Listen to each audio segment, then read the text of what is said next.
দেশের ঐতিহ্যবাহী পাট শিল্পকে ঘিরে নতুন সম্ভাবনার বার্তা। এ নিয়ে রাজধানীর ফার্মগেটে শুরু হলো 5 দিনের বহুমুখী পাট পণ্যের মেলা। এতে পাটের তৈরি ব্যাগ, হোম ডেকোর, শোপিস, পোশাক সহ নানা ধরনের পরিবেশ বান্ধব পণ্য নিয়ে হাজির হয়েছেন উদ্যোক্তারা।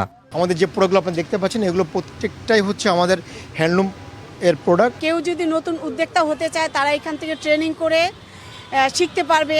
সকাল 10টা থেকে রাত 9টা পর্যন্ত চলা এই মেলায় ক্রেতাদের আগ্রহ বাড়ছে। বিক্রেতারা বলছেন, মেলা উপলক্ষে পণ্য দেয়া হচ্ছে 15 থেকে 20% পর্যন্ত মূল্য ছাড়। আমাদের মেলাটার বৈশিষ্ট্য হচ্ছে এখানে সম্পূর্ণ পাট পণ্য তৈরি হয়। এখানে অনেক কিছু পাবে পাট পণ্য জিনিস, যেমন লেডিস ব্যাগ, টিফিন ব্যাগ। মেলার উদ্বোধন করেন পাট ও বস্ত্রমন্ত্রী খন্দকার আব্দুল মুক্তাদির।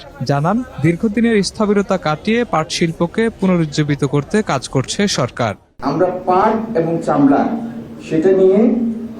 সেটার সাথে এই দুইটার উৎপাদন বলতে উৎপাদন পর্যায়ে উৎপাদনশীলতা বৃদ্ধি, পাট পণ্য বহুমুখীকরণ এবং ডিজাইনের ক্ষেত্রে আরো বৈচিত্র্য আনা, ডিজাইনের ইমপ্রুভমেন্ট, যেটা ইউরোপ এবং অন্যান্য দেশের মধ্যে সমাদৃত হয়। এই পুরো চেইনটির উন্নতির জন্য আমরা চাই চীনকে ইনভলভ করতে।